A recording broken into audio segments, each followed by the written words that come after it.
Hi viewers, one of the knowledge snippets here in front of you. Myself, head of the Department of Biology from ASC Independent PU College. What is an ESR test? Yes, exactly. It's a kind of blood test as you see on the screen. Erythrocyte sedimentation rate test, shortly called ESR test. What are erythrocytes? Erythrocytes are the RBCs, that is so called red blood corpuscles or red blood cells, which are the major components of the blood containing a red pigment called hemoglobin. That's why it gives red color to the blood. These RBCs are flexible, biconcave in shape, discoid, without nucleus, and have an average lifespan of about 120 days. Main function of these RBCs is transportation of oxygen. An erythrocyte sedimentation rate or ESR test is sometimes called a sedimentation rate test or SED rate test.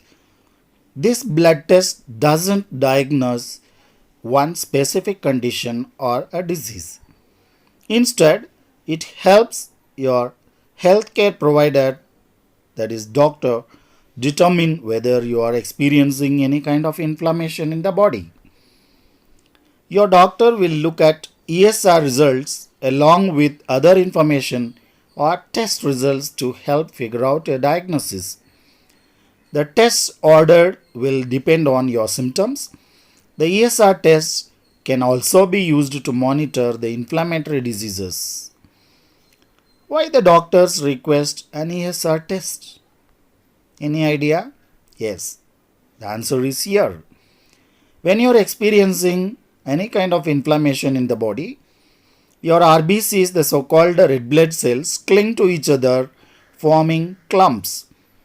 As you see in the picture here, few RBCs are free and some of the RBCs are attached to each other, that is clinging together, and it is not going to carry sufficient oxygen, and also it will block the passage of the blood capillaries, minute blood vessels. This clumping affects the rate at which RBCs sink inside a tube where a blood sample is placed. Here you can see in the first figure the blood sample taken initially.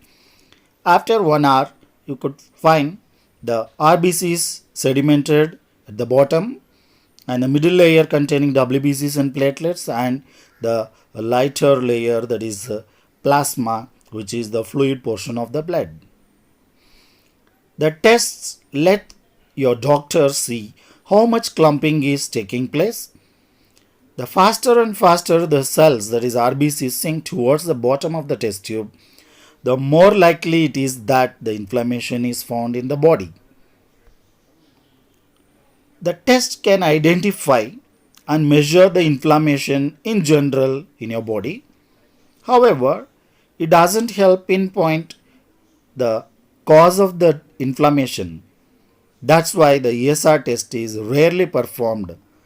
Instead, your doctor will likely combine it with other tests to determine the cause of your symptoms.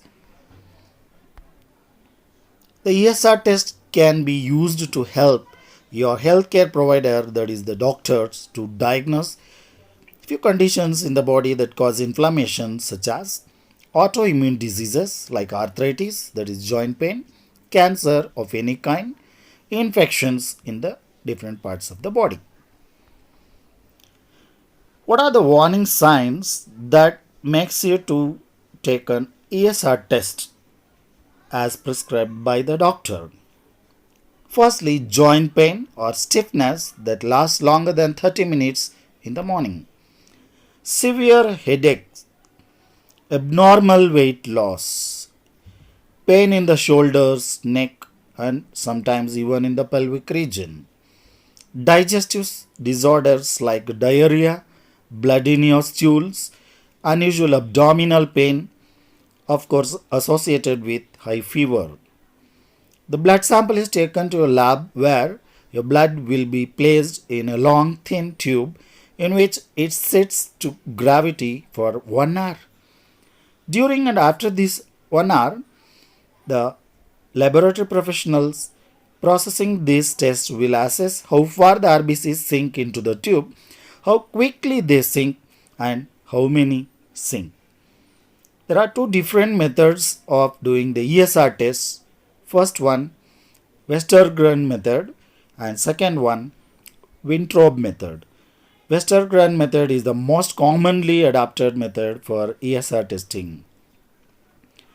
This ESR values ranges from 0 to 15 mm per hour in males, 0 to 20 mm per hour in females.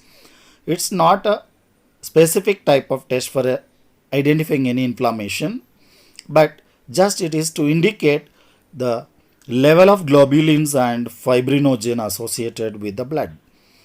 Serial ESR tests also can be used to follow the course of infections, chronic inflammatory diseases in the body, and connective tissues disorders also. Of course, ESR is also used to screen the malignancy, that is in case of cancers. An abnormal ESR results doesn't diagnose any particular disease in the body. It's just used to identify any potential inflammation in the body, and that indicates a need to look further. Some types of infections that cause ESR test results to become higher than the normal are infection in the bones, heart infections such as myocarditis, pericarditis, endocarditis, rheumatic fever, skin infections, systemic infections, tuberculosis. Depending on your results, your doctor may want to order additional tests, including a second ESR test to verify the results of the first one. These tests can potentially help your doctor to figure out the exact cause of your inflammation and may prescribe the medicines to fight this infection. Thank you.